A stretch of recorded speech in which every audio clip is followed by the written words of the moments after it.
C'était lui, et il n'en revenait pas. C'est une phrase du texte que nous allons lire dans quelques instants, et je ne sais pas vous, mais j'accueille cette phrase comme une espèce d'étonnement renouvelé pour vivre Pâques. Et si c'était cela, vivre Pâques en 2025, rester étonné, surpris par le ressuscité. Je le crois. Je crois qu'il y a de quoi être étonné. Que jamais nous puissions vivre cette fête comme une routine ou comme une évidence. Et cela, on le voit dans les textes bibliques que nous allons lire dans quelques instants, mais on peut être aussi étonné parce qu'il existe plusieurs Pâques dans le texte biblique. Oh, je ne vais pas vous lancer un devoir ce matin et ramasser les copies après, mais la première Pâque, dans Exode, la Pâque des Hébreux avec Moïse. Et la semaine dernière, Rivo nous invitait à relire Néhémie, et dans Esdras aussi, les Juifs, les Israélites vont célébrer une Pâque. Esdras 6. Et puis, dans l'évangile de Luc, Jésus a 12 ans. Il va vivre aussi une Pâque, la Pâque, en lien avec Moïse. Et ce jour-là, il va quitter ses parents, et ça va être un peu le stress. Pour les parents, ce n'est pas toujours évident d'avoir un pré-ado ou un ado comme parent. Il y a aussi, évidemment, et nous allons y revenir, la Pâque du Christ, celle que nous fêtons aujourd'hui. Il y a aussi celle vécue par Pierre dans Acte 12. Et je crois que Paul a vécu d'une certaine manière sa Pâque sur le chemin de Damas quand il a rencontré son Seigneur. Et Paul vivra aussi une espèce de Pâque en plein cœur d'un naufrage sur un bateau. Il va rompre le pain et le partager. Je ne sais pas vous, mais j'accueille toutes ces Pâques comme peut-être le désir du Seigneur pour nous dire « Restez étonnés ». Avec moi, lutter contre une espèce de routine qui parfois s'installe dans l'amour. Alors c'est peut-être cela le défi d'aujourd'hui, que le Seigneur nous aide à rester étonnés. Alors, lisons ensemble ce texte dans Actes des Apôtres, au chapitre 12. Nous lisons ensemble. À cette époque, le roi Hérode se mit à maltraiter quelques-uns des membres de l'Église.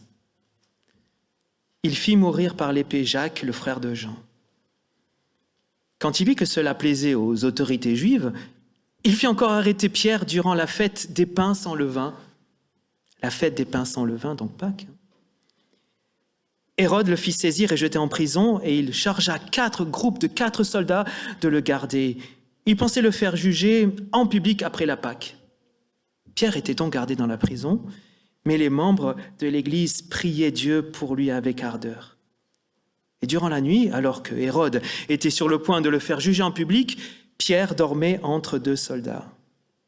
Il était attaché avec 2 chaînes et des gardes étaient à leur poste devant la porte de la prison. Soudain, un ange du Seigneur apparut et la cellule resplendit de lumière. L'ange toucha Pierre au côté et le réveilla très énergiquement, et le réveilla et lui dit « Lève-toi vite !» Les chaînes tombèrent de ses mains.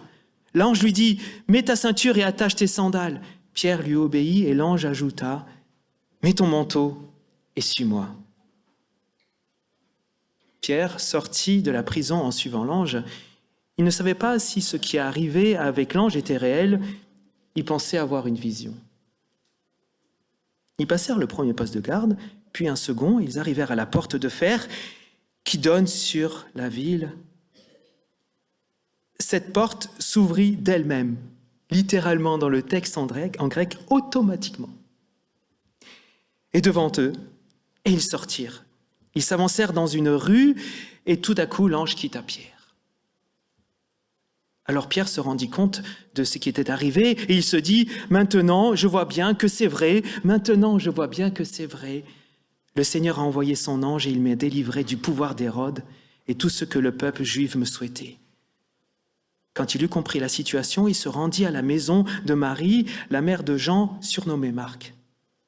De nombreuses personnes qui étaient réunies pour prier. Pierre frappa à la porte d'entrée et une servante nommée Rhode s'approcha pour ouvrir.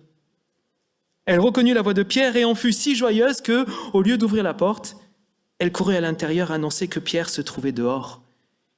Ils lui dirent « Tu es folle !»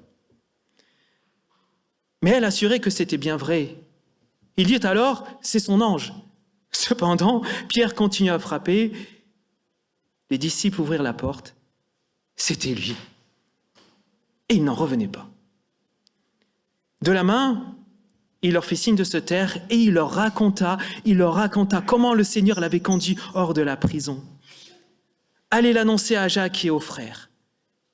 Puis il s'en alla et se mit en route pour une autre destination. Voilà, jusqu'ici, pour notre récit, quelle épopée, quand même, ce récit.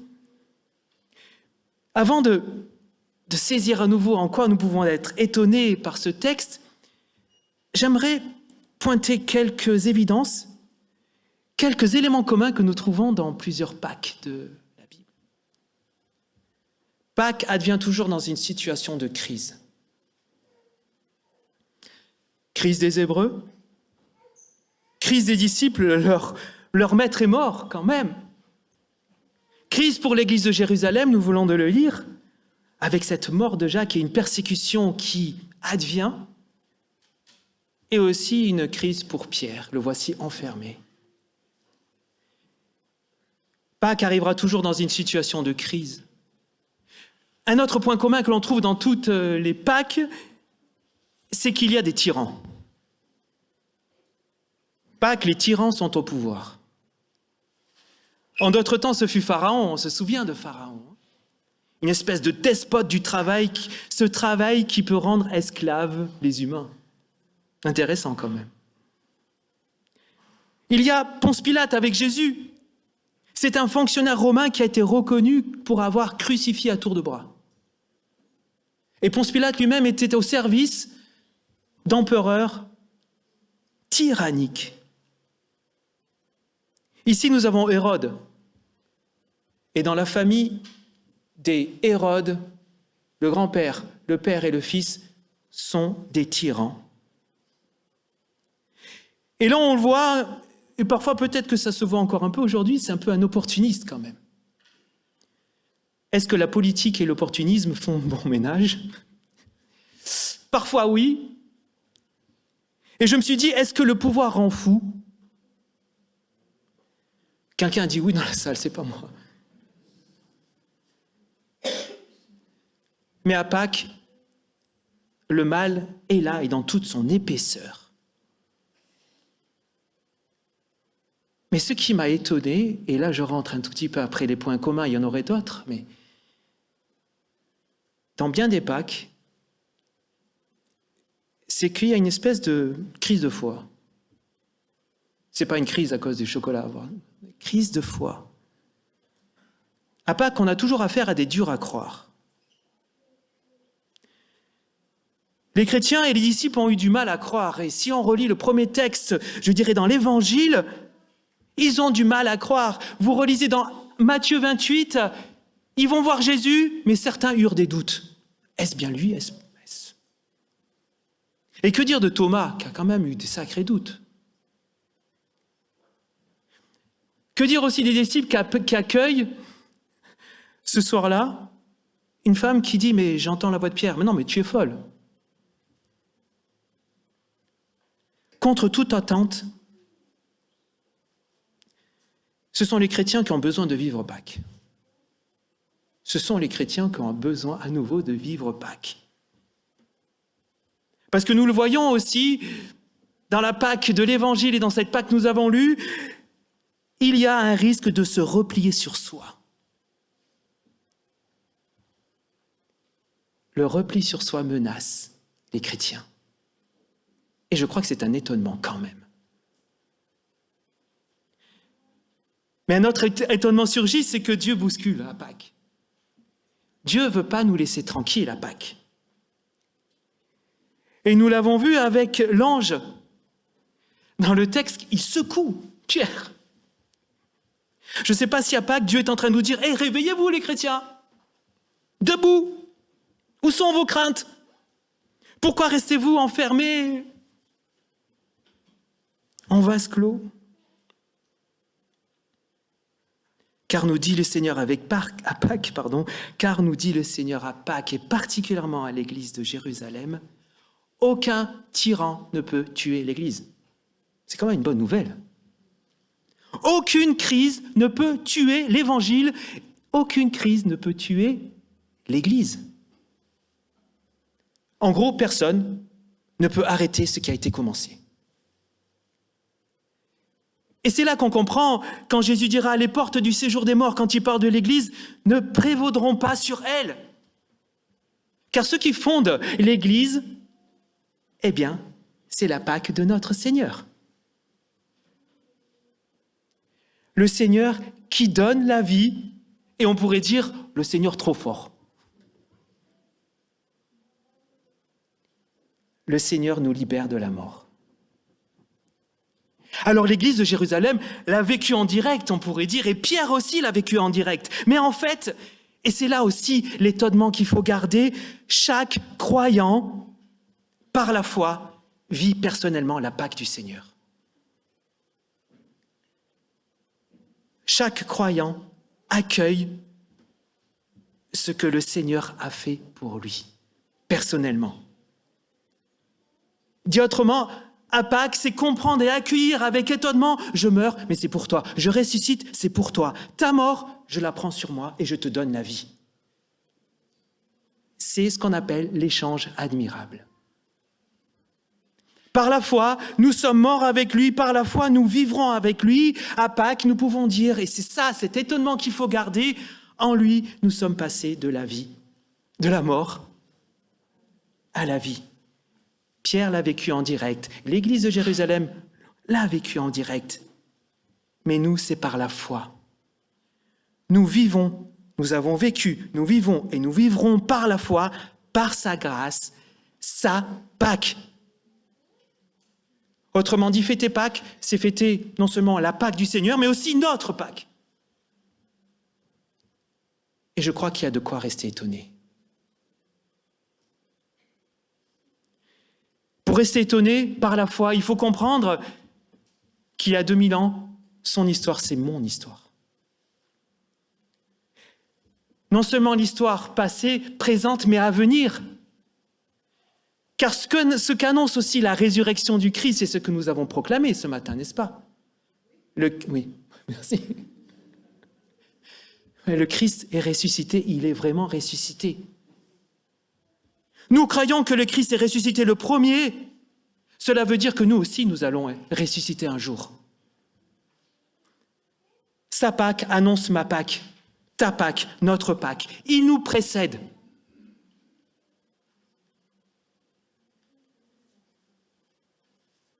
Vivre la Pâque, c'est vivre ce qu'il a vécu.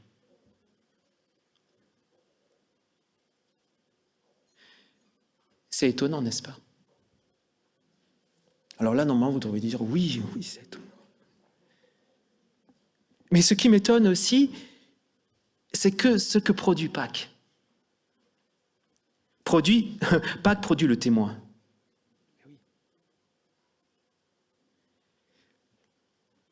Et ce serait tellement beau, et peut-être ce serait à redécouvrir, mais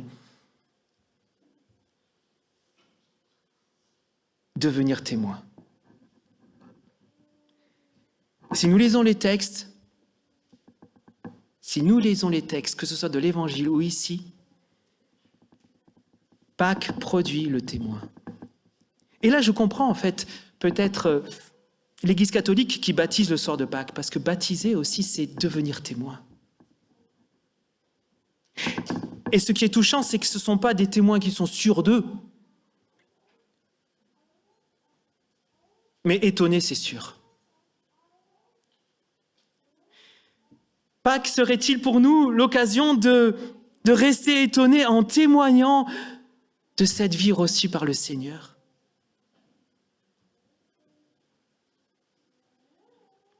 Que le Seigneur nous inspire et nous donne cette audace de pouvoir être dans la chaîne de témoins. Je crois que nous en serions étonnés nous-mêmes. Quand nous témoignons, il se passe toujours quelque chose. Alors, rester étonné, oui, en comprenant que son histoire, c'est aussi mon histoire, passé, présent et à venir. Rester étonné en redevenant témoin du Christ. Mais ce matin, je crois aussi qu'il y a une occasion pour proclamer que nous sommes étonnés. C'est prendre le pain et le jus de raisin. Prendre le pain et le jus de raisin, c'est rester étonné que ce soit le Seigneur qui nous invite à prendre le pain et le jus de raisin. C'est rester étonné par le fait que nous sommes devenus les hôtes du repas du Seigneur. Et cet étonnement doit rester là. Pourquoi est-ce qu'il doit rester là aujourd'hui? Pour 2 raisons. On l'a dit ce matin, nous n'étions pas dignes. Et nous ne sommes pas dignes, mais lui a décidé, non, viens, c'est moi qui t'invite. Ah bon, moi? Oui. Et ce repas que nous allons prendre annonce aussi un plus grand repas, que nous prendrons tous ensemble avec lui.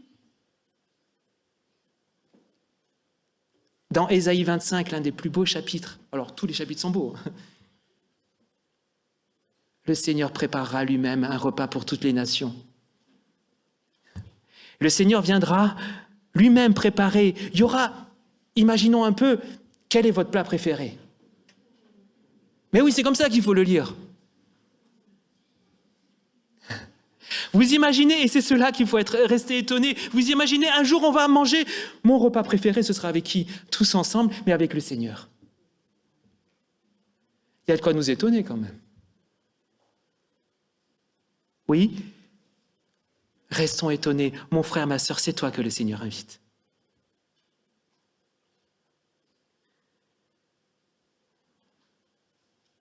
Restez étonnés, je poursuis encore, non seulement personnellement, mais aussi en Église. Comment rester étonnés tous ensemble? Je le crois humblement, mais fortement. Pour notre Église de Meulan, dire que non seulement Pâques, c'est notre histoire personnelle, mais Pâques, c'est aussi notre histoire de communauté. Qu'est-ce qui nous unit ce matin, frères et sœurs? Qu'est-ce qui nous unit ce matin? On peut y aller là. C'est le Christ. Donc, chacun de nous, nous avons un point commun. Nous avons un point commun. Et c'est à partir de ce point-là que nous allons pouvoir être étonnés et reconstruire ensemble ce qu'on appelle la confiance.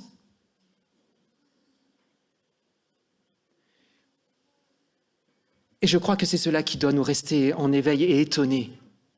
Nous sommes culturellement différents. J'écoute un groupe de rock qui s'appelle Marillion. C'est pas votre culture, non? Si? Eh bien, malgré tout, alors je vais vous dire, je n'aime pas le rap, je suis désolé. Qui aime le rap? Levez les mains. Eh bien, vous savez quoi? C'est pas ça le plus important. Et heureusement. Mais nous avons le même Père et nous avons le même Seigneur et c'est lui qui nous unit. Alors je crois que c'est cela qu'il faut garder. Ayons confiance, car celui qui nous unit est plus grand que celui qui veut nous désunir.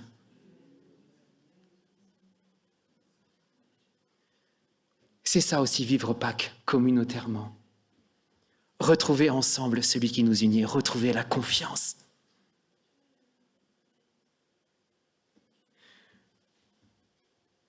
Un dernier point, comment rester étonné? Et comment continuer à avoir confiance en notre Seigneur? Ne jetez pas la Bible, je vais vous dire un truc, mais c'est comme ça que je le perçois. Pâques n'est pas une fin en soi. L'histoire va continuer. Et dans les Actes des Apôtres, et c'est beau de lire ça, Actes chapitre 12, ce que nous avons lu, il va y avoir un nouveau cycle qui s'ouvre. Pierre, peu à peu, va s'en aller pour laisser la place à qui? Je n'ai pas entendu. À l'apôtre Paul. Qu'est-ce que veut dire cette célébration de Pâques? Et que veut dire Pâques quand on célèbre Pâques? C'est dire que, quel que soit, on pourrait dire, la présence du pasteur ou pas, l'histoire va continuer. L'histoire va continuer. L'histoire va continuer pour l'église de Meulan. Et je crois que quand j'ai lu ça, ça m'a donné plus de confiance pour nous et pour la suite. Dieu va veiller. Dieu va veiller. Paul a pris la suite. Même si le pasteur s'en va, un autre prendra la suite, et d'autres aussi. Ça m'a fait beaucoup de bien de lire cela. Alors, chers tous et toutes, je crois qu'à Pâques, il y a de quoi rester étonnés et retrouver ensemble la confiance. Car le Christ est ressuscité, il est vraiment ressuscité. Que nous puissions rester, comme je l'ai dit, j'appuie, que nous puissions rester étonnés de cela. Et je crois qu'il y a de quoi. En tout cas, c'est ma prière pour nous tous et toutes. Gloire au Seigneur, le Père, le Fils et le Saint-Esprit. Amen. Amen.